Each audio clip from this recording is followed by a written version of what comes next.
Opinionated, outspoken, informative. The Jaguar Journal. Your source for the latest information on Southern University sports and SWAC athletics. A Baton Rouge sports talk tradition. Now, here's your host, Reggie Flood.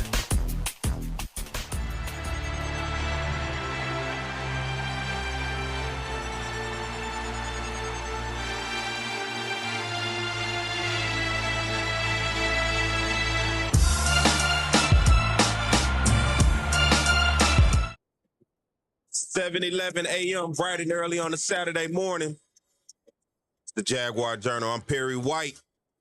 Got some guests in the studio today, some supporting guests in here, man. My man Mike, by on the scene, listen, and brought the whole California. Then brought the whole California here today, and it's good to see support like that. Nothing like love or your family being there to support you and have your back. So that's a beautiful thing. Shout out to Mike and his family and his people in here supporting this morning. And good morning to everybody listening. It's bright and early. I'm Perry White. It's the Jaguar Journal. We're going to do a short segment before we get ready to go to break right quick. But, of course, I want to thank everybody that is listening on 107.3. Everybody tuned in to the Jaguar Journal on YouTube. Be sure if you're listening, go subscribe to the Jaguar Journal on YouTube. Type in the Jaguar Journal. Hit that subscribe button and jump in. Last week, we had a lot of people joining in on the chat. Sometimes the conversation seems to flow a lot better in the chats, and some people like to ask their questions on the show in the chat, especially instead of calling in. If you want to call in, the call line is 225-499-1073. Once again, 225-499-1073. Going to go over a couple things this morning. We're going to talk about a little NBA basketball. We're going to talk about some, of course, man, my man Jeremiah, he want to make sure we get to baseball. So, Jeremiah, if he ain't in here by the time I get to it, there's no going back, all right? No take backs. You always get in here too late at about 8:30 and ask me, have I talked about baseball? And by then, I'm already an hour past that. On the second hour, at the top of the hour, 8 o'clock, we're going to have the basketball coach, Southern University head basketball coach Kevin Johnson, going to join the show, talk to us about the program, get an opportunity to get to know him a little bit better and see, you know, who he is as a person. I think for a lot of people out there, and including myself, there's not much that we know about him. And so this gives the opportunity for us to get a chance to know the new basketball coach at Southern University, talk to him about some recruiting and get an understanding of who he is and where that program is going. I had an opportunity to talk to him yesterday on the phone. A real good guy. He's out in recruiting right now, so that's why I wasn't able to get him in the studio. I'm able to get him on the phone, but nonetheless, we do want to get him. And congratulations to a lot of the over the 600 graduates yesterday graduating from Southern University, getting the opportunity to now move on in life post-college. But like I said, we're going to do a little bit of NBA, talk to you about the playoffs. I hope your sports bettors. I hope you've been getting your money because I haven't. They've been letting me down, man. Listen, I'm about ready to put my phone up and delete the app off my phone because I do these player props and they just don't come through for me. Last night, listen, I'll get more into it, all right? Baseball, they have some games this weekend, of course, having a series with Alcorn. They are on the road, and so we'll check into that. Yesterday's game against Alcorn at Alcorn was postponed, so they'll be playing again, trying to get things going today at 3 o'clock, and then with a doubleheader tomorrow at 1 and 4. So we'll jump into that, go back this past week and look at some of the scores. You know, I'm going to rant and rave this morning because something happened that I've been talking about. Is continuously happening, so I'll talk about that when I get to baseball. I'm trying to stall out for Jeremiah. If he ain't in here, if he not in here by 7:15, you know what? I'll give Jeremiah 7:30. How about that? So, Jeremiah, you got to 7:30. That's when I'm jumping into baseball. So, let me get ready to take a break. When we come back, I'm going to jump right into the NBA. We'll talk some NBA basketball, see what the playoffs looking like, and move forward from there. So, y'all stay tuned. We'll be back more with the Jaguar Journal. Care South is now providing COVID-19 drive-through community testing at their Baton Rouge clinic. Testing is available for anyone with or without symptoms and no doctor's order required. No insurance? Care South will cover the cost. Care South is a federally qualified health center providing comprehensive medical, dental, and behavioral health services, offering telehealth services and an in-house pharmacy. Satellite clinics in Donaldsonville, Plaquemine, and Zachary. At Care South, we're here for you. Care South. Family serving families. Hear that? That's the sound of the 2020.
All right, let's get back. Mike, who is that?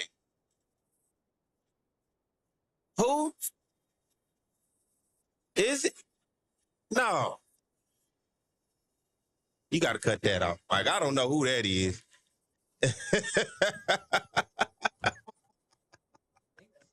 No, that is not. Yeah, that was yeah. Who was that? Grambling? Oh my God, Mike. I just raved and Mike just gonna sit there and do that on the Jaguar. Mike, you got to apologize to the people. That's completely my fault. That's my bad. I just saw yellow and blue. I just saw yellow and kind of blue. I was just like, all right, let me just play that. I ain't look at the whole clip. Listen, I know a sound when I hear it, and that did not sound. That was Dang, y'all hope y'all turn y'all radios back up after that one. My God. No, I'm just playing. Thank you, Mike. All right, we're back. It's the Jaguar Journal. Of course, I'm Perry White. Let's jump right into it. The NBA basketball. I know you guys have been paying attention to it. Last night's series, you look at the New York Knicks versus the Miami Heat. That was a series which I have to say we got to put some respect on Eric Spoelstra's name as a head basketball coach. He has continuously kept the Miami Heat each and every year when you talk about playoff runs and what they've been able to do this year. Got out the first round beating the Milwaukee Bucks and then come in the second round knocking out the New York Knicks. And I always say the Knicks, man, when was the last time have we talked about New York and the Knicks being good in basketball? It's been a long time. Yeah, they made the playoffs a couple years ago, but come on, the Knicks. Name me one person off the Knicks, huh? I don't know nobody on the Knicks. They're a team that plays basketball. That's all they are. There's no superstars. There's nobody great. And that's why I showed with the Miami Heat last night, beating them 96-92, getting the season, ending that season and getting the series victory 4-2, man. And how about Jimmy Buckets, a.k.a. that's my man Jimmy Butler. Man, he has been doing his thing, 96-92. 24 points last night for Jimmy Butler, 10 of 11 shooting. Listen, man. Listen, the Miami Heat are really a dangerous team. I didn't think I was going to say that coming into the playoffs. You look at Jimmy Butler in the regular season. He's two different guys when you look at the regular season, when you look at what he's able to do in the postseason. But right now, he has the Miami Heat rolling. They win last night, 96-92.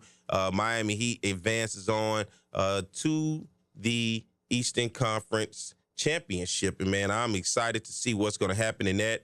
Then you look at the Warriors and the Lakers. How about y'all Lakers fans? I'm from Cali. Y'all Lakers fans? Or Golden State? No, we're all Lakers fans. No Golden State? It's all Cali. No, that's more northern. That's more northern. Okay, I didn't know. I was just so it's all Cali. So, you know, you kind of have a house divided maybe, but no house divided. Everybody Lakers. We're only dividing football. Only the football. Okay. Yep. Well, the Lakers getting it done last night. Listen. I did not believe in the Lakers. I sit here in this chair on this airwave and tell y'all, I didn't even think the Lakers should have made the playoffs.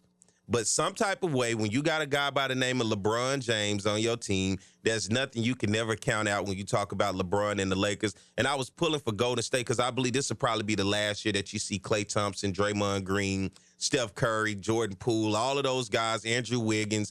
This will probably be the last year you see all of those guys together.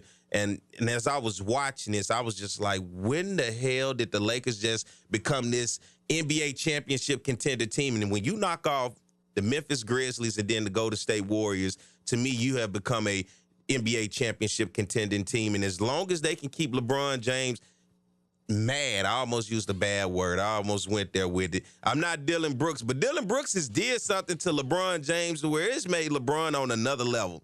Of course, we know LeBron is good, respectively, for who he is, but he's on another level right now. Last night, 30 points, 8 of 11 from the free throw, 10 of 14 in the game. Steph Curry on the other side, 32 points, 11 of 28. He really hasn't had the cast of guys and support that he would need to try to help them get over. 122-101 was the final score for the Lakers over Golden State. I think now if we look at Golden State, the dynasty that was Golden State, the many championships, the glorious days, I believe it's starting to look like it's going to be behind us. So I really was trying to soak this in while we had it because this is something special. This is one of those things where when you have it in the moment, you really don't pay attention to it. And like in most things in life, you really don't know what you have that's special until when it's gone. And I think with Golden State, when you look at how special that team was and the way everybody was put together and the amount of championships that they've won, the way that this thing has ended. And then no better way, I guess, for LeBron James than to be the one that put it to the end. We remember when LeBron was at Cleveland, the back and forth series in the NBA Finals between Golden State and the Cleveland Cavaliers, some epic battles in LeBron James versus Steph. And guess what? LeBron James puts an end to it for the Golden State Warriors, man. So I think an end of a dynasty. Draymond Green last night, 9 rebounds, man. And Draymond is like one of those enforcers, 9 rebounds, 9 points. He had a single double. Is that a thing? Never heard of that one, have you, Mike? Yeah, that's what he had. Andrew Wiggins is a ball player that I like a lot. 6 points last night, 2 rebounds. Steph Curry, 32 points. Once again, I think who really has let the Golden State Warriors down in this series was Klay Thompson, especially against a team like the Lakers. His dad is the radio play-by-play announcer for the Lakers. And this was a game that he said he had been looking forward to take on L.A. But when you shoot 3 of 19 only for 8 points, that is a tough night of shooting. 3 of 19. He was 2 of 12 from the three-point line. Imagine you knock down at least half of those. Golden State is there. 2 of 12 from the three-point line, but it's the old saying, you live by the 3, you die by the 3, and that's what happened with Golden State last night. Steph Curry was only 4 of 14, so you look at both these guys, 26 shots put up for 3 points, only made 6. 6 out of 26 three-pointers.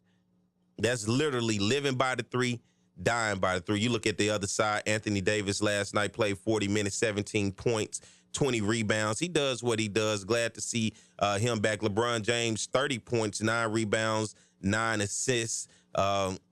Russell last night, 19 points. This is what they need for Russells and Reeves to step up. Reeves with 23 points, 5 rebounds, 6 assists, and ultimately Golden State getting it done. Oh, losing, and unfortunately, they're done. They put a fork in them. It's over with.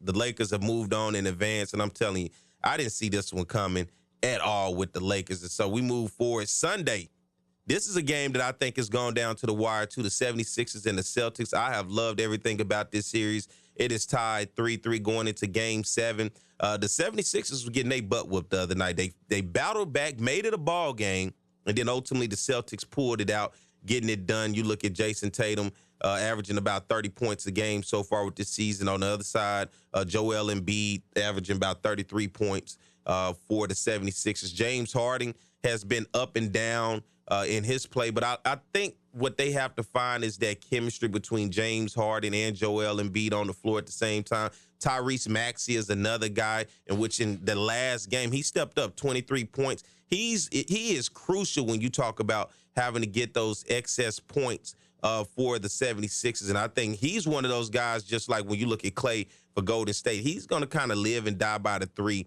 with Tyrese Maxey. But I'm looking forward to that series and see how this is going to come to an end in Game 7 between the 76ers and the Celtics. And then I think the big game when you look at Tuesday is going to be coming down to the Lakers and the Nuggets in the Western Conference Finals. The Nuggets were able to put away Phoenix and Kevin Durant the other night, 125-100, closing out that series 4-2. Man, I thought the Nuggets right now perhaps look like the best team.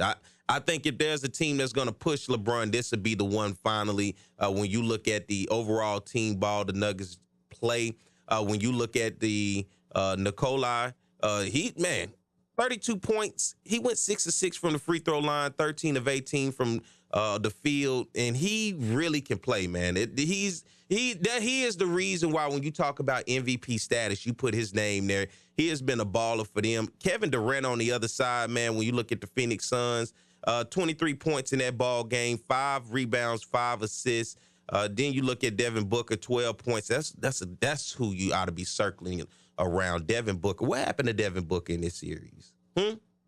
What happened to Devin Booker? Devin Booker just didn't seem to be the Devin Booker we've seen in the past in terms of being able to put up and get them in the right position. Cameron Payne was the guy that stepped up big in that game, though. Cameron Payne for the Phoenix Suns ended up getting 31 points, 6 rebounds, 2 assists, and the Phoenix Suns fell short, 125-100. It seemed like when KD got there, they were a team that could not be stopped. But then they got into the playoffs, and they ran into the Denver Nuggets. It's going to be interesting where the Phoenix Suns go in the offseason. What's going to happen is they try to build and maybe strengthen that team. Look at the bench, because their bench didn't give them nothing. 4 points, 2 points, 6 points. That's 12 points off the bench for the Phoenix Suns. So that wasn't much in order to try to help them get over a high-scoring, high-powered offense when you talk about the Denver Nuggets. Right now, 125-100. They will take on the Lakers on Tuesday in a series that is going to be big, starting out in Denver with the Lakers having to go on the road. That game will be at 7:30 on ESPN, so I'll be looking forward to that. As game one of that series of the Western Conference Finals starts off, and then the 76ers and the Celtics tomorrow as you look at game 7 of the Eastern Conference semifinal. Winner of that game goes on into the Eastern Conference Final to take on the Miami Heat, who are sitting there waiting, the red-hot Miami Heat.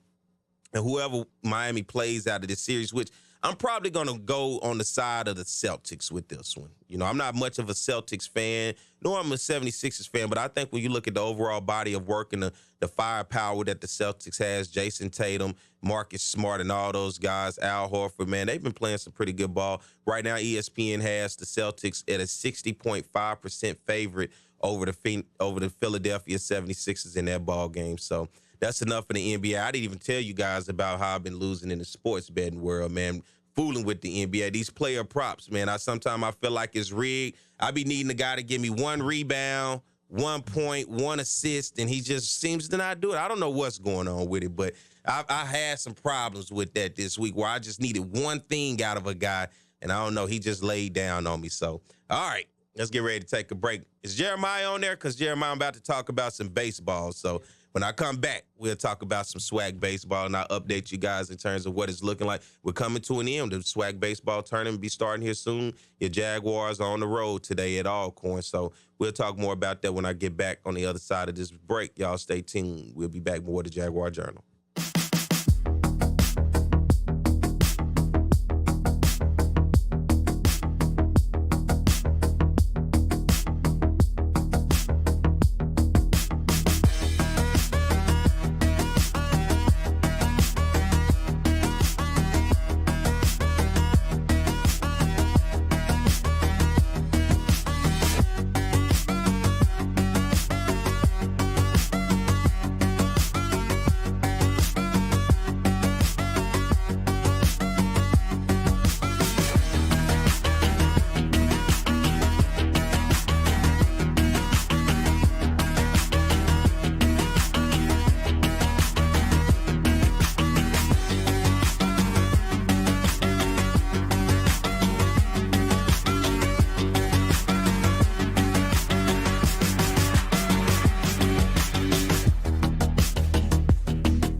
All right, it's 7:34 a.m. on a Saturday. The Jaguar Journal. I know it's rough on a Saturday because typically I enjoy my Friday nights. So I thank y'all for getting up with me this morning, bright and early on this Saturday. Okay, we got past the NBA. I'm looking on here. They want me to talk about some football. I'm going to get there. Because there are some things to talk about on the football side, but we're going to jump into baseball because, listen, I can't stall out on baseball that much longer. I've been trying, but I'm going to jump right into it. Southern University baseball last week took on Prairie View, hosted a game. When you look at that Saturday, first game of that series, second game of that series ended up getting canceled due to weather, but Southern was able to get a 3-2 victory over Prairie View in game one on May the 5th. Then they played a doubleheader May the 7th, that 3 p.m. and 7 p.m. game. 11-3, they got the first victory. 11-4, second victory. All right, now y'all know where I'm about to go with this. Those midweek games, non-conference opponents, once again, the streak continues. Did not get the victory. They took on UNO in a game that was postponed on Tuesday. Ended up playing UNO, University of New Orleans, on Wednesday. And you already know if where I'm about to go with it, you know what it was. It was a loss. It was 15-5. My man Varg just texted me. He said, as crazy as it sounds, SU baseball is one game out of second place. I know, Varg. I'm not tripping about the SWAC standards because, you know, I don't really care about the SWAC when it comes to overall standards because don't nobody really look good to me. But when I look at overall taking on those non-conference opponents in those midweek games, 15-5 to UNO, man, you got to get those type of victories. Once again, when you start to talk about building your strength of schedule, when you start to talk about postseason play, when you look at what seeding, where you're going to go in your region, you got to get those victories because beating up on each other in the SWAC, that's what you do anyway. You got to get the victories out of conference. But Friday's game yesterday was postponed against Alcorn. The Jags are on the road. This will be their last road series of the season, regular season, before they head out to the SWAC baseball tournament. But against Alcorn today, and a one game at 3 o'clock, and then a doubleheader tomorrow on Sunday at 1 o'clock and 4 o'clock, Southern versus Alcorn. And then, of course, next week they'll close out the regular season at home against my hometown, Pine Bluff. They'll take on UAPB, University of Arkansas, Pine Bluff. First game will be on Thursday. It's not a Friday, Saturday, Sunday thing. It is a Thursday, Friday, Saturday thing. So y'all make sure you book that in your calendars. It's going to be Thursday, first game, first pitch at 6 p.m. next Thursday. Friday, it'll be at 6 p.m. And then Saturday, as they close out the regular season at home, 3 p.m. first pitch against UAPB. So those regular season, they win a whole season, only won one non-conference game, and it was against not a Division I opponent. So y'all can tell Coach Crenshaw, y'all can tell whoever you want. You know, I ran about this because this matters. And that's one of the conversations I'm going to have with Coach Kevin Johnson when he comes on basketball side about, man, what does it mean when you start to talk about competing out of conference? What does it mean when you take on teams that you normally don't see each and every season, but when you do take them on, you go out there and you have to get a victory. And Southern this year did not do that. They only had one victory, 11-8 against Dillard University. That was a non-Division I school, and that was against Dillard. Other than that, no non-conference, no out-of-conference victories for the Jaguars this year as they fell 15-5 to UNO on Wednesday, a game that was postponed on Tuesday. Man, you got to get those victories. Hopefully they can get past Alcorn. Alcorn, let's be real, one of the worst teams, I think, in college baseball right now. Seriously. There's no reason this should not just be swept out. I understand sometimes you fall, but Alcorn has one of the worst teams in college baseball. Then let's jump into the SWAC standings. I won't stay on that too long. Let's start over in the SWAC East. When you look at Alabama State, the Hornets right now 21-3 in conference play, 34-15 overall. They're right now riding a 7-game win streak, right behind the Hornets of Alabama State. You look at Bethune-Cookman Wildcats, 17-7 in SWAC, 26-22 in conference play. Florida A&M in third place right there in the SWAC East, 16-9 in conference play, 23-24 overall. They're right there at about 500. Below them is Jackson State, 10-14 in conference, 26-20. Jackson State, I think when you look at conference play to overall record, they're one of those teams where their overall record is what it is, above 500. They play a lot of scrubs. That's simply what it is. They play a lot of the scrub teams. They're able to go out throughout the season and pick up those victories and just kind of highlight those victories. But the opponents aren't really anything when you talk about strength of schedule. And that's where you see 26-20 for Jackson State, but 10-14 in conference play. Mississippi Valley right there in that spot behind Jackson State, 5-20 in conference play, 13-34. And then Alabama A&M at 3-20, man. Coach Elliott, man, you got to find a way. That's a Southern grad. That's a baseball coach over there at Alabama A&M, former Southern baseball player. 3-20, 13-30 overall. They've seemed to have a tough stretch this year. I might have to put them in the conversation right there with Alcorn. They got a few more victories than Alcorn, but we jump over to the SWAC West. Grambling State Tigers at 19-5, 25-23 overall in conference play.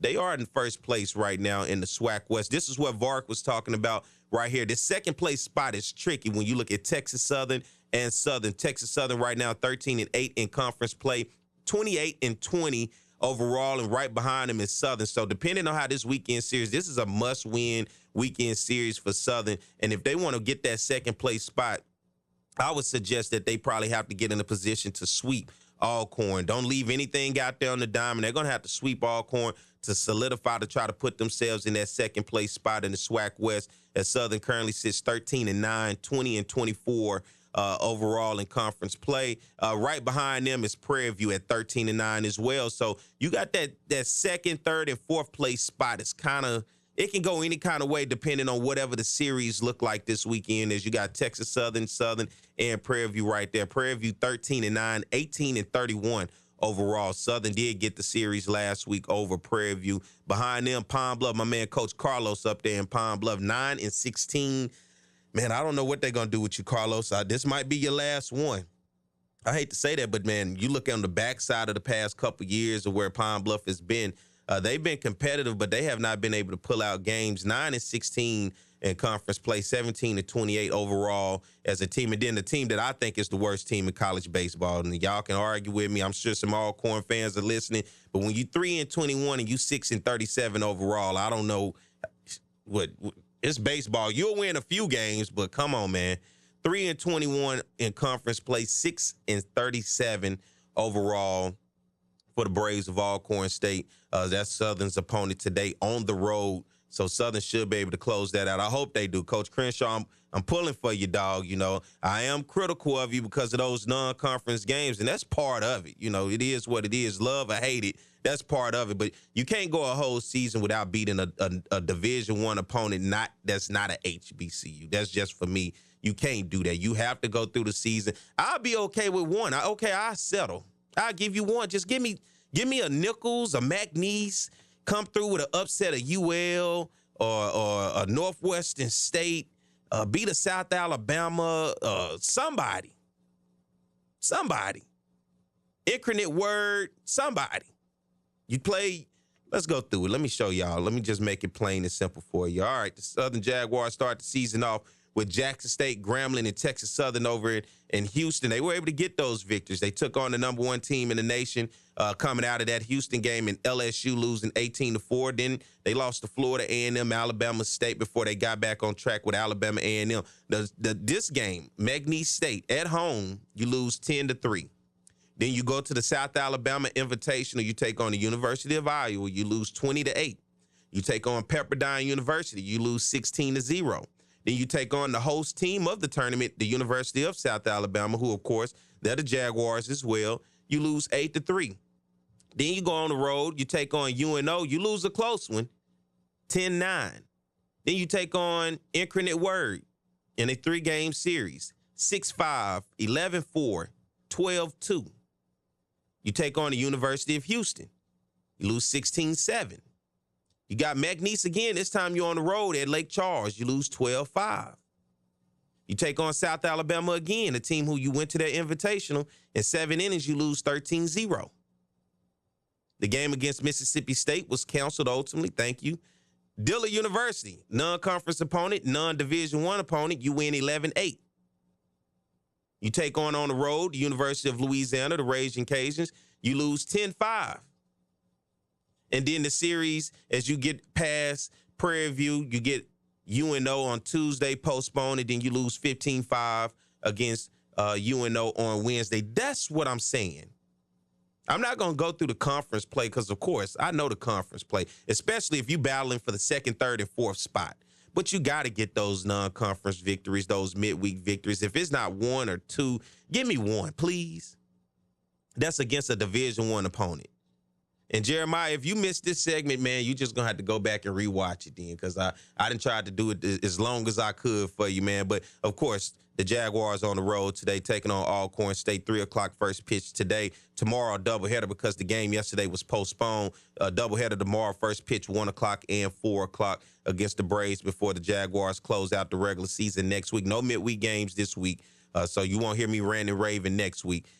They take on Pine Bluff. The Golden Lions will be in town next week at 6 o'clock. It is a Thursday, Friday, Saturday game. So I want y'all to understand it's not a Friday, Saturday, Sunday, or on that back end, depending on how the weather is. They're going to probably push through with Thursday, Friday, and Saturday coming up this week at Lee Hines Field as the Jaguars close it out and get ready for the Southwestern Athletic Conference Tournament, which is going to be May the 24th through May the 28th in Atlanta, Georgia this year at Russ Chandler Stadium. So y'all get ready for that, and y'all get ready for me to take a break, because when I come back, we'll continue as we get ready to close out the top of the hour. And then remember, stay tuned. We're going to have Coach Kevin Johnson, the basketball coach, head coach at Southern, to come on to join me and talk to us about himself and the program, all right? So y'all stay tuned. More of the Jaguar Journal.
1073 FM.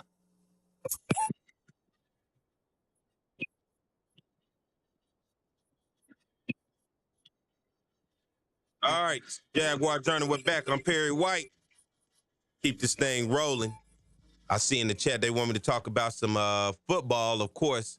The big story last week, I think we saw, and it was in the paper, it was in the news, Clifton McDowell, a transfer quarterback coming out of UL and University of Central Arkansas, had committed to Southern University. And it looked like it was going to be a go. And I saw last night that he seemed to have decommitted. And not only that, man, you know, you try to support, and it's like when he came on a visit, I'm sure he came and visit. Did they not tell him it's not the University of Southern?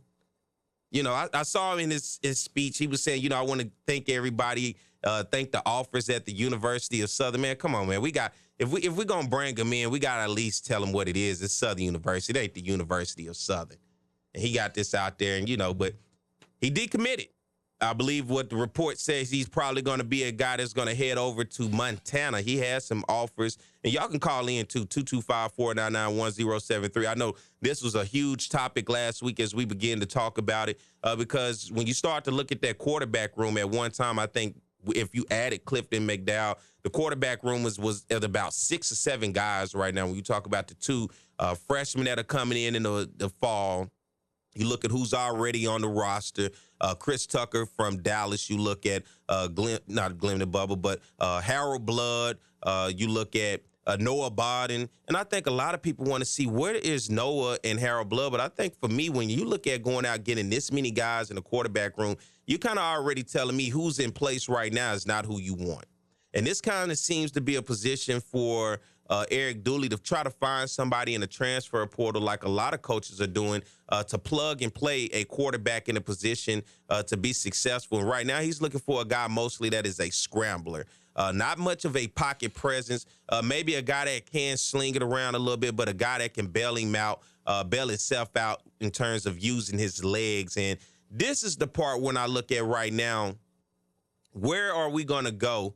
They're actually targeting a guy right now. I don't know how much they want me to speak on it, but they're actually targeting a guy right now that should be coming in on a visit this week. This seems to be the one that everybody wants, the one that everybody is circling. I hope they can get him in. I hope they can sell him on the program, and I hope they can tell him it's not the University of Southern that you're visiting, that it's Southern University, because my man Clifton McDowell completely messed that one up as he put that out there on social media. But, you know, I'm looking at the position. Y'all know how crucial I am when it talks about the quarterback position, because that's my favorite position when you look at running the offense. And when you look at last year with Bashawn McCray, he was a guy that could do it with his legs. He was a plug-and-play guy. I think he did what he could for Dooley. But when you play some of the better defenses in this conference, you saw it against Grambling in the Bayou Classic. You saw it against Jackson State. You saw it against FAMU. You saw it against Texas Southern. He struggled in those games because his lack of ability in the passing game. It wasn't his running ability, because that's what bailed him out throughout the season. But there's only so much you can do with that running ability when you start to talk about playing some of those better teams, especially last year's defense of Jackson State, who was probably one of the best in the conference. They were a top 5 FCS defense compared to being the number 1 defense in the conference. You're going to have to find a guy that's going to be able to throw the ball around. And I'm interested to see what he's looking for.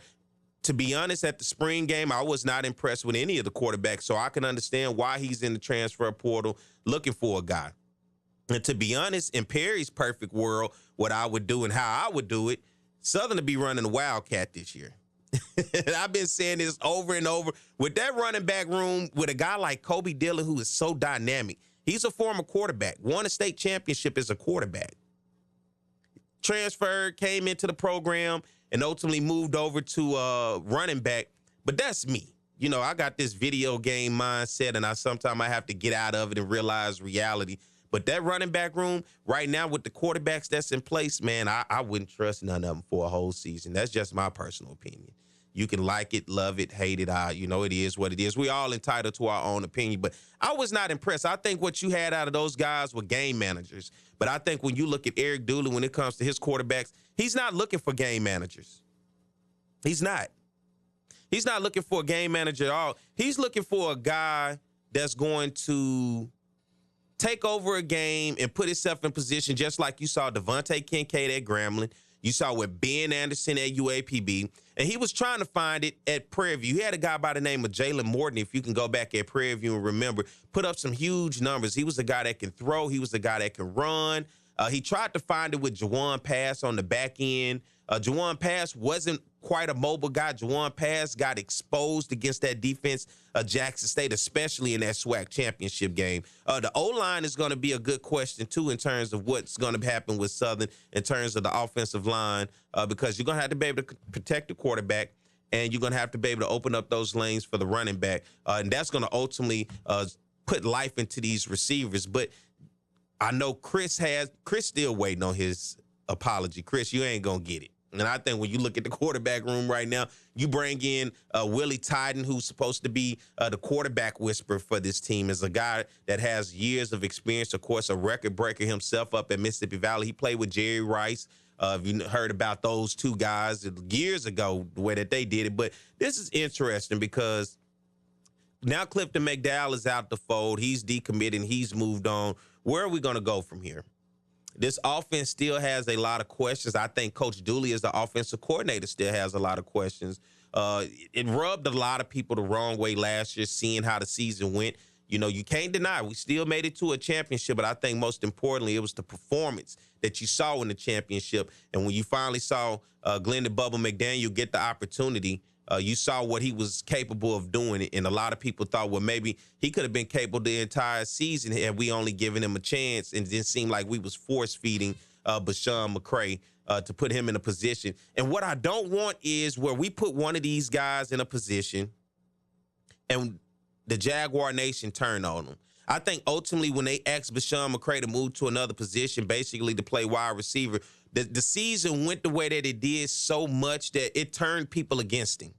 It turned people against Bashawn McCray. And I don't think the students should ever suffer by the position that the coaches put them in, because it was tough to see him come off the field and the fans cheering like we're finally glad to get him off the field. And I think ultimately it probably got down into his spirit where he decided to where, you know, instead of switching over, I'll just transfer. So, hey, look, we have to get ready to get to the top of the hour. When I come back, I'm going to have the head coach of Southern University basketball. Y'all can call in and have the conversation with me, 225-499-1073, as we get Coach Kevin Johnson on, and we're going to discuss some basketball. All right, so y'all stay tuned. We'll be right back. More of the Jaguar Journal.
All right, we're back. Top of the hour, 8 o'clock, 8:04 a.m. to be exact. Central Standard Time. It is the Jaguar Journal.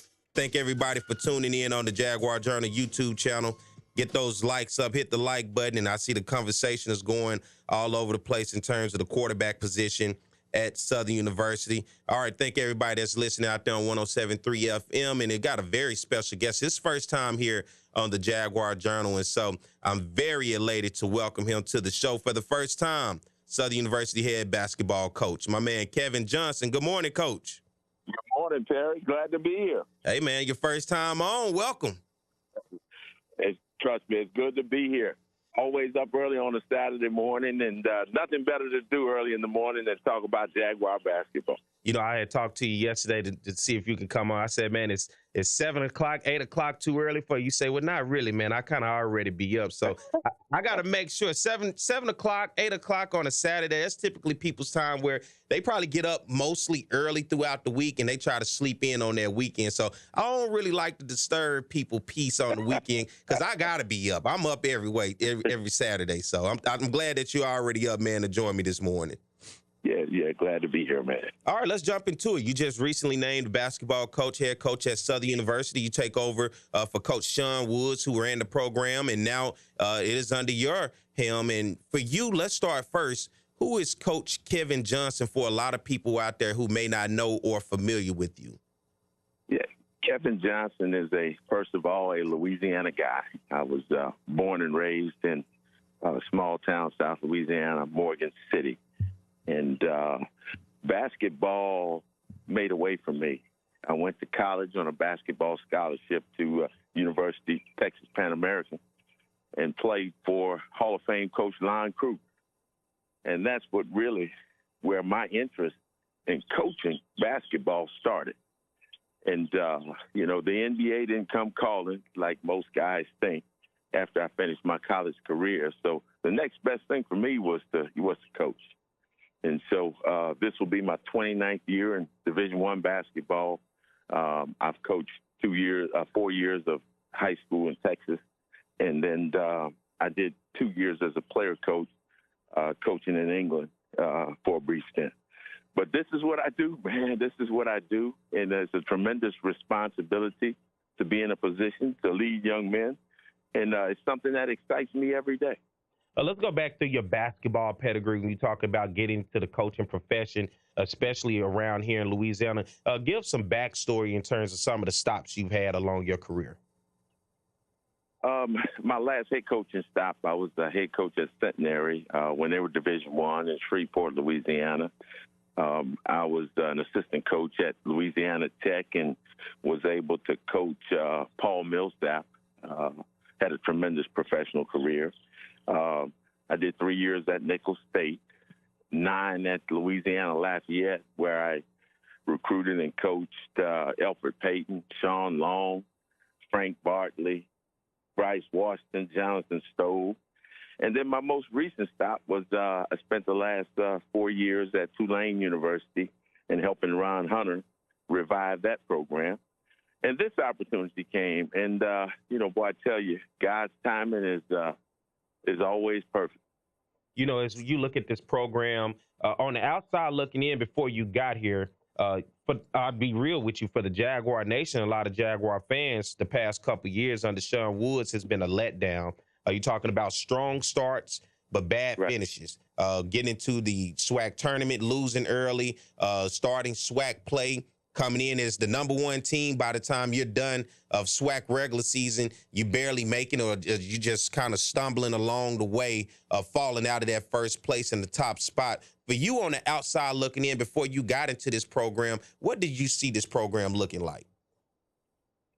For me, I've studied the SWAC the last few years, and since I've taken this job, just kind of analyzing different paths. And, I look at Texas Southern, a program that has always had enough talent to win, and they have experienced players. And so they've been to 3 straight NCAA tournaments.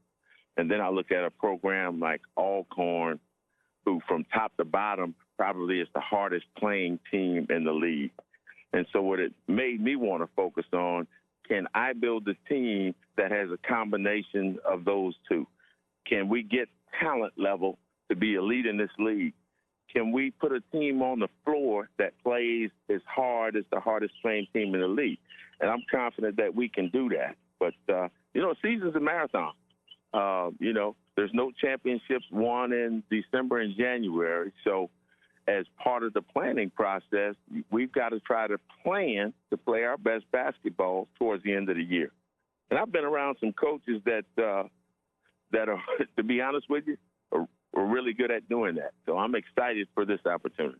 Now, one of my biggest things is I just went on a rant about baseball. Baseball has went the entire season without winning a non-conference or out-of-conference game against a Division I opponent. And we see a lot of times when you talk about SWAC teams, when it comes to those non-conference opponents, typically not taking them that serious, or we'll just get through this, or let's just get this check and get out of here. How important is non-conference, out-of-conference games for you when you talk about going in and competing? Because when I look at to build your strength of schedule, when you look at building a conference overall, when you look at trying to get out of that first 16 play-in game and really put yourself in a position as a conference and as a legit mid-major program, how important is it for you to go out and get those victories in non-conference and not just focus so much on conference games and just making sure, well, let's win SWAC games?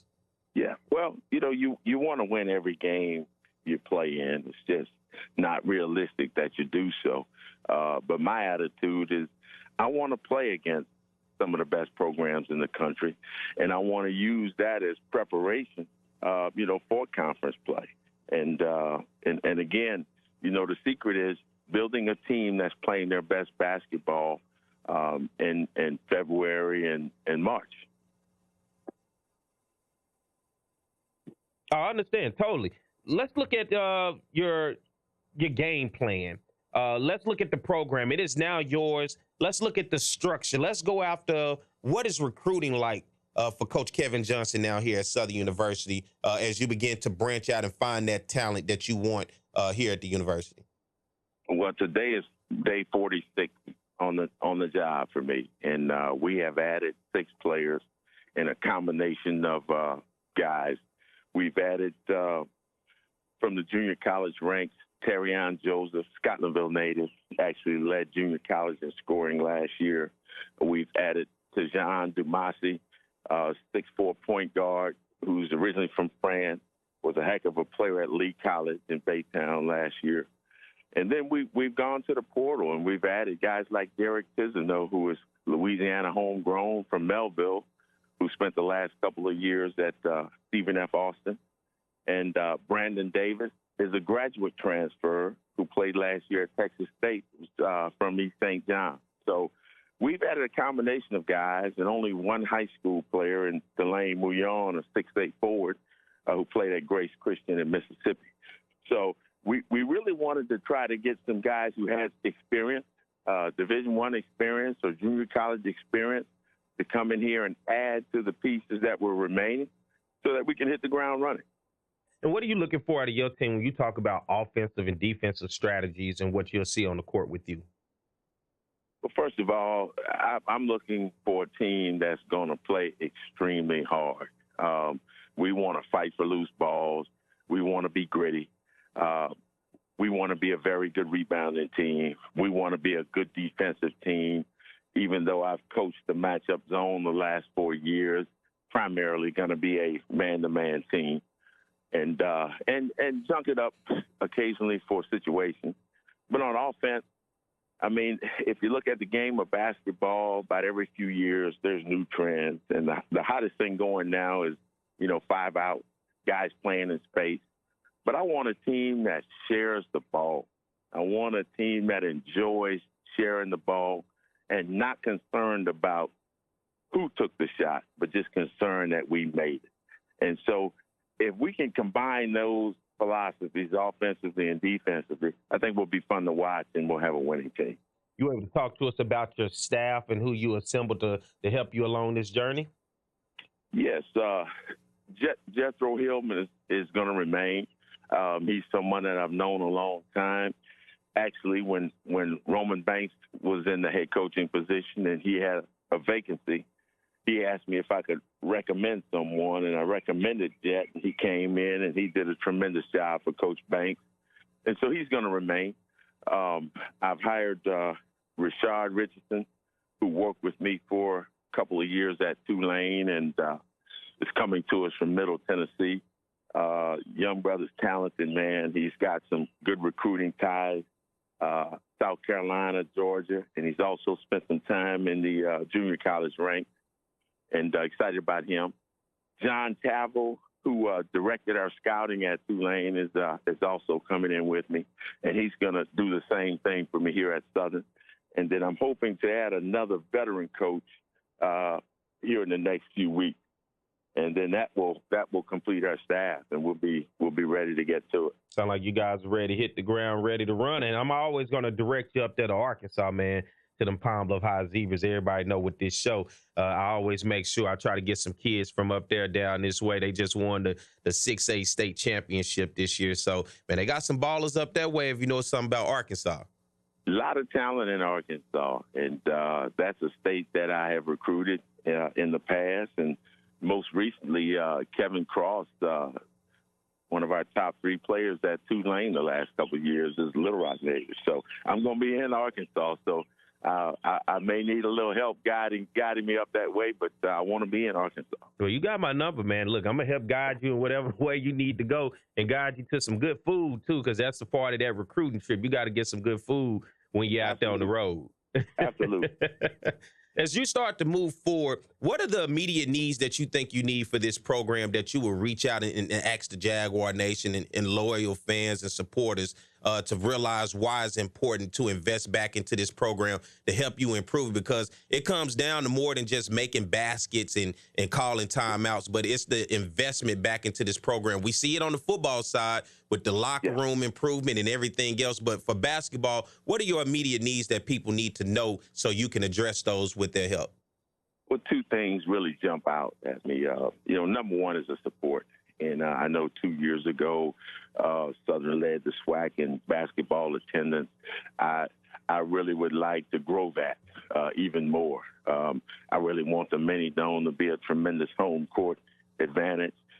And then in today's landscape with recruiting, we need your help. The NIL is here.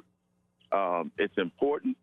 And, we have recruited against several schools in this short time that offer some sort of package. So we need your dollars so we can compete to get some of the best talent here at Southern University. Break down the world of NIL because it differs from what we see in football compared to basketball. But I think for a lot of our fans, they still don't quite understand what the world of NIL is, how it works exactly, and how do you put it in place to be successful when you are talking about recruiting athletes to get them here, because they think these days the name should sell itself. If you say Southern, that should be all that it takes. But you out there, it's funny, isn't it? And you out there and you in the real world where you see it's a lot more than that, especially with the dollars that are being transferred around these days. Yeah. Southern can get you in a lot of doors, and it certainly has done that in this short time. But when you start talking about the higher level talented guys who are getting the exposure, there's 2 questions they ask. Number one, how many minutes? Number 2, how much money? And one of the things I'm really excited about is Roman Banks, the athletic director, has established a collective, and that's how the NIL process began. And so we have a fund set up for people to contribute, and that's the biggest thing, is that we have a starting point. Now we have to get some dollars in there so that we can be competitive on the mid-major market. I was curious because I didn't hear you say Roman Banks on the staff, but I figure Roman Banks, being a former basketball coach himself, is unofficially on the staff, and I'm sure he'll be around because he probably just can't help himself to not go out there and hit that ball bouncing on the court away from his office. Yeah, I coached Roman. I was an assistant at Northwestern State for 1 year, and that's how I met him. So, he's a brilliant basketball mind, and You know, he's the last guy to take the Jags to the NCAA tournament. Did it twice, 2013, 2016. And so I'm going to lean on it. Now, I saw some pictures with you early on once you got hired with like Avery Johnson and other guys. How big is it for you to reach back into the alums of former players and get them involved with this program as well? Well, Avery's been tremendous, and we have talked several times, and he has said, Coach, if you need me, I'm here, and we have used him. And he said, hey, look, if I need to call somebody or talk to a recruit, use me. And so I was really grateful that he extended himself in that way. And then there's guys who played in this program that, that I know. One of my high school rivals was a really good player, actually Avery's teammate, Dervin Johnson. So when you're from Louisiana and you're in the basketball game, you're going to know some folks who played in the blue and gold. And you talking about the blue and gold, you have some connections to. What are your connections to that true blue and gold? You know, I spent a lot of time as a kid on the Bluff. My mom was a 1963 graduate, and she is a retired school teacher, 83 years old, still kicking in Morgan City. But what my parents did was they made sure myself and my brothers had exposure to Southern University. You know, we would come up to a Saturday football game and literally spend the entire day on campus. And then in the evening go to the game. And I think the first year the mini dome was open, I saw a game in there. So my history and my connection with Southern University goes way back. Several family members obviously graduated there, and my older brother was a 1985 graduate. So there is a connection. I'm about to ask you, how old are you really? You talking about watching the first games at the mini dome. You talking about have coached our athletic director, Roman Banksman. You sound like you got some years under your belt. I'm an old soul. Coach Banks jokes all the time. He loves to tell people I coached him, but what he doesn't tell people is we're the same age. Next time I talk to him, I'm going to bring that up. I'm going to say, man, let me ask you this. One of the bigger things is that I always get, and people say this all the time, it does not matter the sport, but when they talk about the regional presence that the university has, everybody always harps about, why don't we recruit the local guys, the local guys, the local guys? What is your philosophy when it comes down to the local guys and you talking about recruiting? A big part of it for me, and it really hits close to home. And it goes back really to my background. You know, growing up in Morgan City, Louisiana, you know, there weren't a lot of opportunities for people from that area. And I had to go play college basketball in Texas. And it wasn't because I wasn't good enough to play in Louisiana. I could have played for any school in this state. But that was where my opportunity was. So what that really, it makes me want to do is really dig into the home state. And we've added several guys, from Louisiana. And like I said, Tarion Joseph played right down the street at Scotlandville. Derek Tisano is from Melville. And, Brandon Davis is from La Plaza. So we're going to be all over this state. And it's good because there's some good food in this state too, man. So it shouldn't be too hard outside of having to put a little money in their pocket. You know, as you look at overall, and this is for me, one of the bigger questions, the Southwestern Athletic Conference as a whole. Last year, you saw teams going out getting victories. Southern beating Cal, Grambling going out beating Colorado, Vanderbilt. You're starting to see those out of conference victories, but as a whole, the conference still seems like it has so far to go. Texas Southern getting hot late, one of those parts where you were talking about playing your best basketball at the right time, knocking off the 1 and 2 seed in Alcorn and Grambling. But when you look at this conference as a whole, how much further do you think we need to go, and what more do we need to do as a conference to continue to build and strengthen this conference to maybe one day get out of that first 16 and get a legit seeding as you start to talk about the NCAA tournament and maybe being more than just a one bid league team? Well, first of all, I think the SWAC is on the move. I think with the spotlight that has been on HBCU basketball, the SWAC is definitely in the forefront. and I only see it getting better. But it's something you alluded to earlier. I think as we continue to play the top programs in the country in the non-conference and get wins like that, Texas Southern beat Arizona State, Grambling beating Colorado, Southern beating Cal, those are huge, not only just for publicity, but for also your power ranking. Yeah, you talk about those power rankings because I look over it sometime. I look around. You talk about mid-majors. I like a team like Stephen F. Austin. I've seen them in the past in terms of what they've been able to do and build up their progress as a program. To be a legit mid-major, what type of investment does that take from within a program? How much money we looking at in terms to have that program to really be a legit mid-major? Not the upper echelon, not the blue bloods, but just the legit mid-major. Are we talking NIL? No, we'll get to NIL. Let's just talk about the facilities, the part that you need as a staff to develop your players. Yeah. You know, the thing that really, really comes to the forefront, the best mid-major programs today have a practice facility. With the summer access and the way the rules are, you have to have a building that your guys can get in pretty much 24/7. Our guys at Tulane had the Hurt Center. When I was at UL Lafayette, they have their practice facility over there. That is probably the number one thing that separates the upper mid majors from the bottom tier. And boy, I tell you, it just makes things so easier when your players have a facility that they have total access to. So that seems to be one of the things that has to be on the table right now, possibly planning of how can we get a facility that these basketball players, these athletes will have 24/7 access to be able to work on their game. Yeah, men's and women. Mm-hmm. That is the hottest thing and the biggest separator when it comes to your top-tier programs and those that are not. And then let's jump over to the NIL when I talk about the money and what it takes.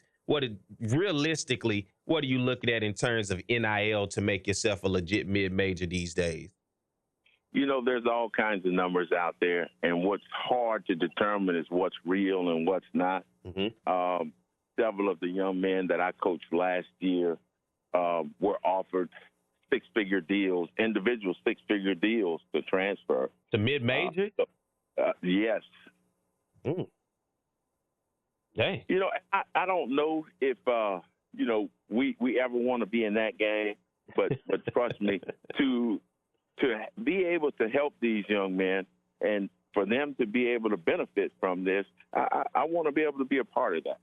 I look at a program like Florida Atlantic. They made a run last year. What is it that you saw maybe that's special with them? Because I've never heard of Florida Atlantic basketball. And in a lot of years, you run into programs where they become these Cinderella stories. A few years ago, was it St. Peter's up in New Jersey? They went on a run. We've seen George Mason in the past. Every year it seems to be a program that goes on the run, but it seems that one form of investment, they got together a good squad with some good chemistry and was able to elevate the program. And it goes far when you talk about the publicity, the exposure. But for FAU, a team like that is a legit, that you will say a mid-major, what was it that they put in place that ultimately provided success in what they had this past year?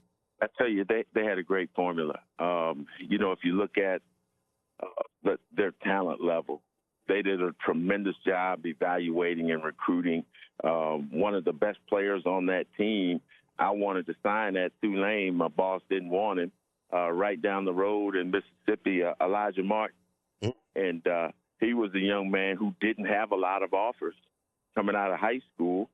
And he probably had 3 Division I offers and goes to Florida Atlantic, contributes as a freshman, and now they're telling me he's on NBA draft board. So the first thing they did was they did a tremendous job evaluating, finding guys like that. And if you look at how they played, and we talked earlier, they put a team on the floor that would guard the heck out of you, man. I mean, they were tough. They would really defend you. They challenged you for position. They challenged shots. They guarded the ball, and they were a tremendous rebounding team. And then on the offensive side of the ball, you know, they did a good job of spreading you out. They were able to get in the lane. They made plays in the lane, whether it was for themselves or whether it was kicking the three-point shooters. And that was a tremendous formula, for them to get as far as they did. So the combination of things that led to that special season. Now, I'm going to put you on the spot with this one. I know you're not prepared with this, so be ready. When you look at Louisiana and the basketball programs that are Division I, where would you rank your top 5 basketball programs, honestly, right now in the state of Louisiana? Well, that's a good question. I would have to say, the schools that had the most resources in last year. I think, what we did at Tulane was tremendous.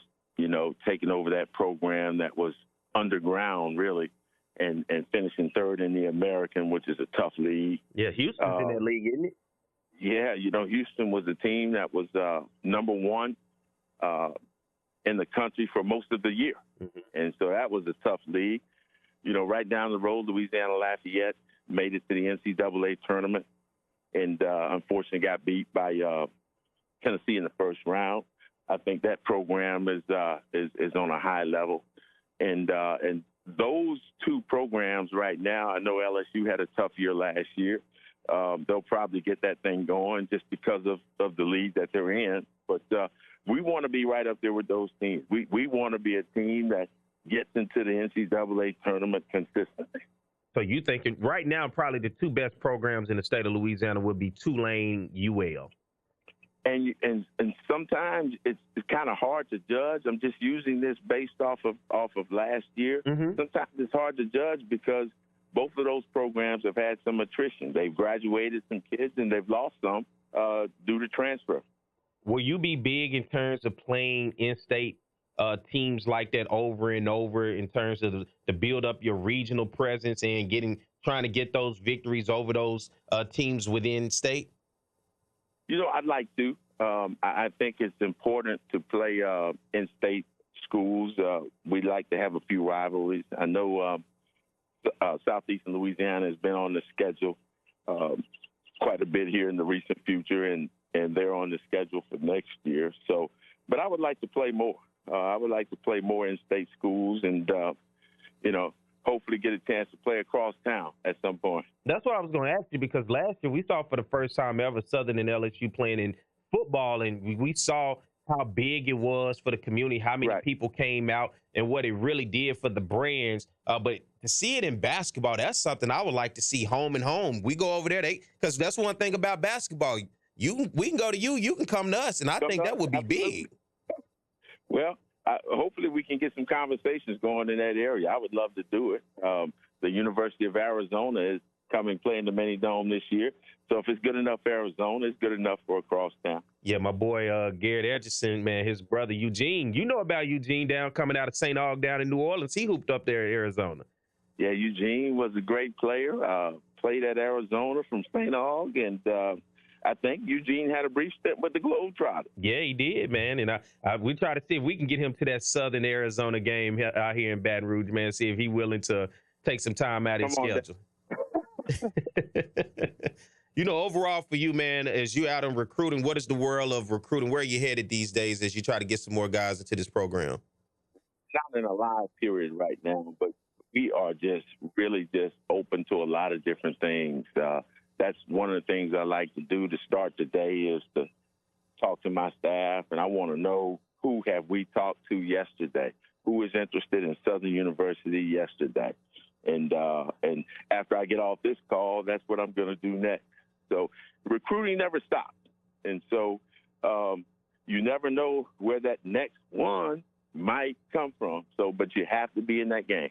And I'm going to ask you this before I get ready to let you go, because there are a lot of people listening. Of course, everybody think they son, they nephew, they somebody is good enough. But when you look at, just like you said, FAU had a player that your head coach, when you was recruiting him, did not want. Obviously, there's something that he's looking out of a player that did not resonate with him, but it resonated with you. When you're looking at the attributes of an athlete that you want to recruit, what exactly are you looking for so people can have an understanding that just because your boy played basketball don't make him a highly targeted basketball player?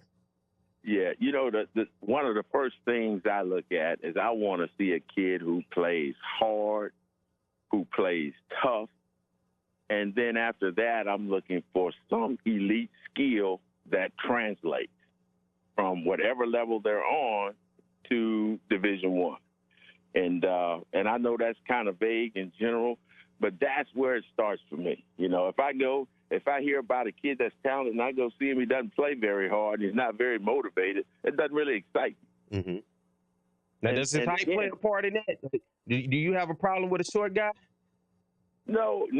I tell you, I coached a young man last year who was sub 6 feet, and he was first team All-American Athletic Conference. He's from right down the road in Walker. So, no, if you got a big heart and your toughness and you have an elite skill, you deserve an opportunity. Do you do social media? You on Twitter or Instagram, any of that? Because, you know, these days you got to keep up with the young people, man. They do the Twitter and everything else. You on social media? KPJ All Hoop 20 on Twitter. Say that again. What is it? KPJ All Hoop 20 on Twitter. Yeah, so that way, if y'all want to send him something, I'm sure your inbox, your mentions stay with somebody saying, hey, look at this kid, look at that kid. And as I'm going to tell you, look at the kids up there in Arkansas, man. Like I say, Pine Bluff got some ballers. I know Beaumont has some ballers, too. Beaumont United, they played Pine Bluff High in the King Cotton Classic. They beat Pine Bluff High by 1 point. Pine Bluff goes on to win the state championship. Beaumont goes on to be one of the top teams ranked in the nation. So I know for sure just right over I-10 West, Beaumont with some basketball players, too.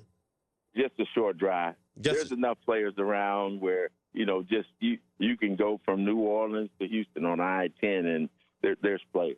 So, but we're going to get up to Arkansas, Perry. That's a promise. You see, I won't stop. I'm relentless, man.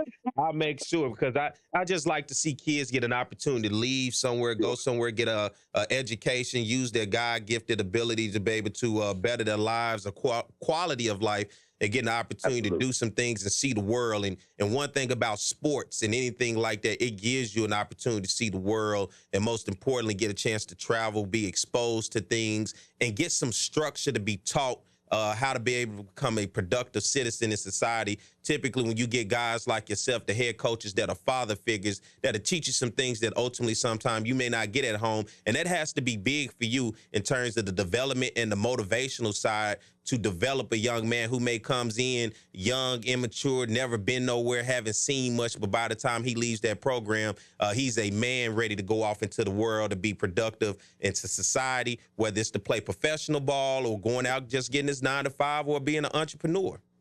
You know, I'm so glad you said that. You know, when I got into this business, it was really for the love of basketball, to stay connected.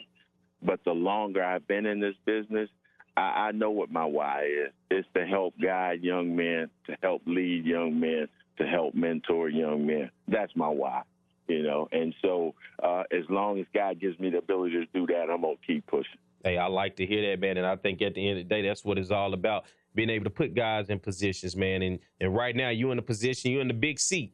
So you're going to be doing some stomping. Are you the suit-wearing coach at the games, or you more like my man at West Virginia? You just come in your paraphernalia and you just go on. What you can expect from you? Because, you know, we got a football coach that's real dapper, and that's kind of hard to overtop when you look at Eric Dooley when he dresses and steps out. Well, first of all, Perry, you can't cuss Coach Dooley. Now. You can't cuss him.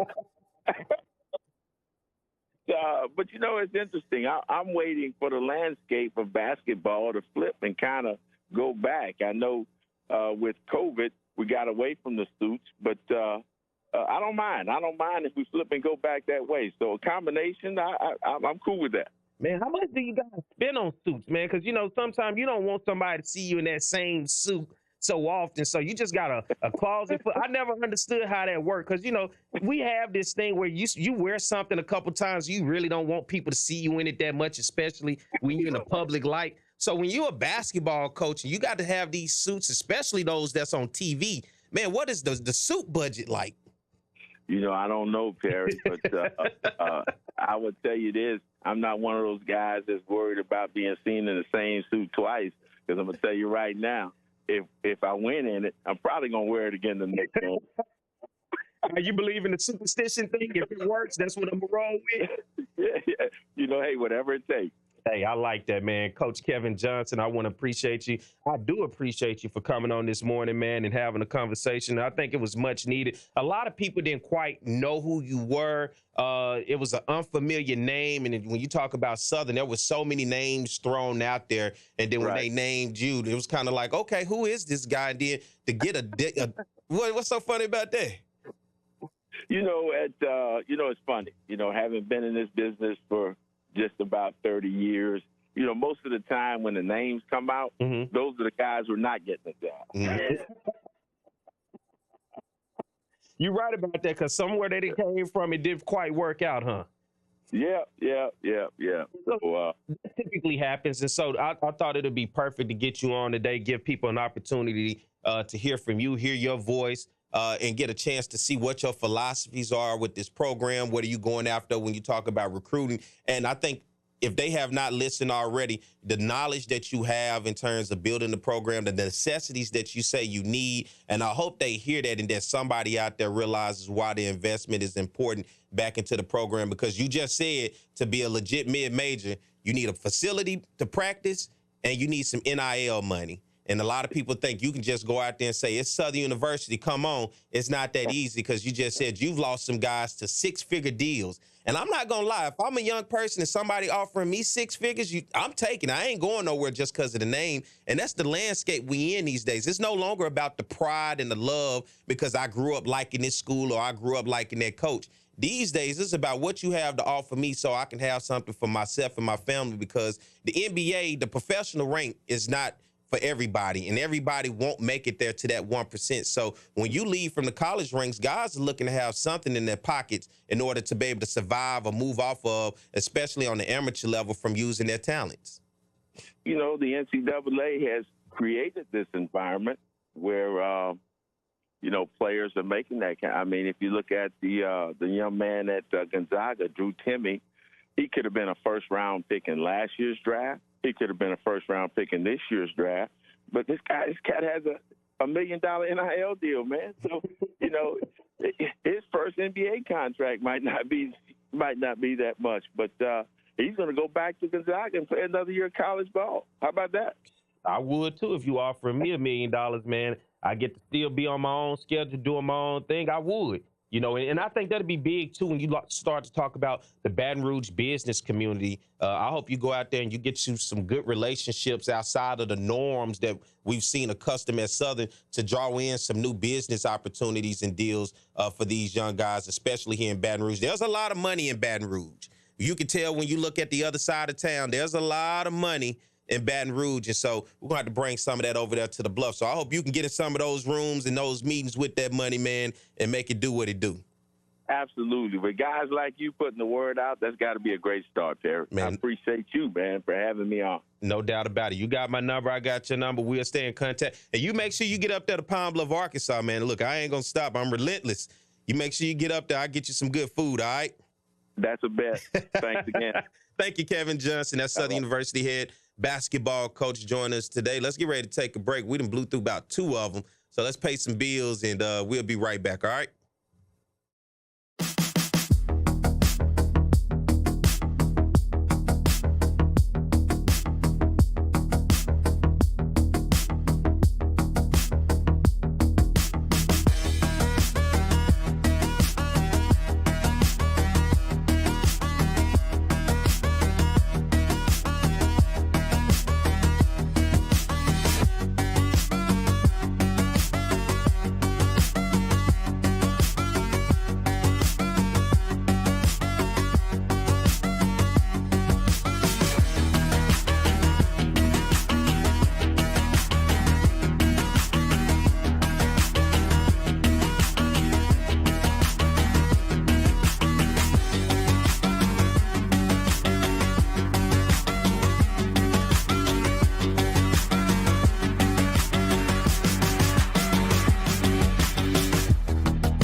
8:51 a.m.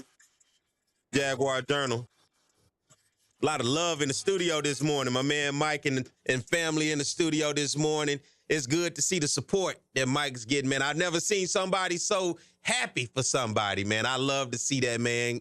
And so I liked it. And that's what we were talking about in terms of Coach Kevin Johnson. And thank him for coming on and joining us this morning, giving a basically introduction to who he is. Because I know a lot of people out there did not know who he was. I know when he was hired, they said, who the hell is this guy? And so now you get to know who the guy is, who the man behind the plan. And he's told y'all. So if you're looking for this program to be successful, to have the success that we say that we're supposed to have, because we're Southern, it's going to take some money. And he told you right now, NIL and a practice facility. So I hope a practice basketball facility is a part of the master plan in the coming weeks. I'll try to get the athletic director, Roman Banks, on. We'll try to talk about some future endeavor projects that's coming up, and whatever else in terms of how we're going to build this thing to go to the next level. I think currently football is underway with a redoing of the locker room. Of course, we had Craig Pierre on here talking about that. And so as we start to move forward, we realize the landscape really matters when you talk about the dollars, the NIL, when you're losing guys to mid-majors over six-figure deals. We're not talking about the big schools, the Power Fives, the Blue Bloods. We're talking about mid-major schools over six-figure deals. And so I'm glad that Coach Kevin Johnson was able to come on and talk to us about that and give us an idea of who he is, his philosophy, what he's recruiting, and as well as moving into this program and where it is headed right now. He told me Tulane and UL, those were the two schools he named. I would love to see if we can get a Southern LSU home-and-home matchup. I think that would be huge for the city. It'd be huge for both programs moving forward. And at the rate LSU playing right now, I like our chances. How about that? Last season, that season that they had, they did not look good at all in basketball. So I like our chances this year. Now, women's basketball, that's another story. We may want to stay away from Kim Mulkey, but I'll take it too. If they want to bring it over there to the Bluff, let's get some money over there on the north side of town and welcome them into the F.G. Clark Activity Center, man. I want to thank everybody out there that is watching and chatting on the Jaguar Journal YouTube channel.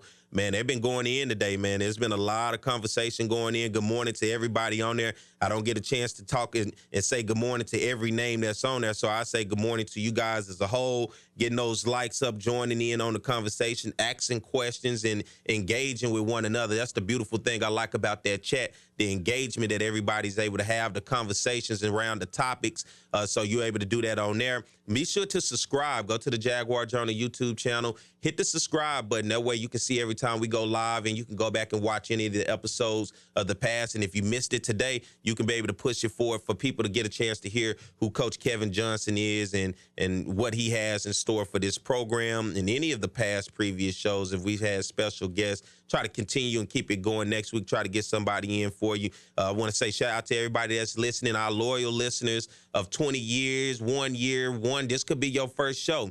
I just thank you guys for tuning in. It's a lot of things you can be doing on your Saturday morning. So if you're listening on 107.3 FM, I thank you guys as well. I thank my man Mike and the family in the studio today. I told them they made me nervous today. They clapping. I'm not used to an audience in the studio, but it's good to have them in here. I like the love and the support that's in the studio this morning.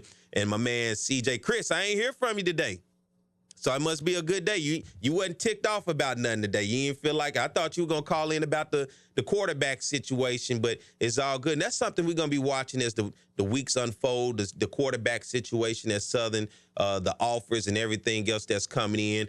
Clifton McDowell just decommitted from the University of Southern. I don't know where that school is, but that's where he decommitted from. So we'll see what's in the future for that. Maybe try to see if Coach Dooley will join me. Let's get some clarity from Coach Eric Dooley in the future, and let's see. Coaches sometimes want to stay away from that. They don't really want to talk about it until things kind of fall into place. So I'll be watching with a magnifying glass in terms of what's going on here. We're on the back end. Southern University baseball on the road today. Alcorn, they got a game today, 2 games tomorrow before they close out the season this coming up week. Remember, Thursday, Friday, and Saturday. Not Friday, Saturday, Sunday. Thursday, Friday, Saturday. My man Varg sent me the text. He says the Jags are right now fighting for second place in baseball. You got Texas Southern, and Prairie View all jumbled up in that second, third, and fourth place spot. So you guys be sure to keep your fingers crossed. Hopefully they're able to get it done. And I want to thank everybody once again for tuning in. And I'll be back next week if the Lord says the same, at the same time, the same place, because always it's the Jaguar Journal. If you're looking for a new start on the job, Pipe and Steel Industrial is looking for you. Pipe and Steel Industrial continues to grow their state-of-the-art pipe and structural fabrication facility in Denham Springs, and they're looking for welders and fitters in the Baton Rouge Geismar area.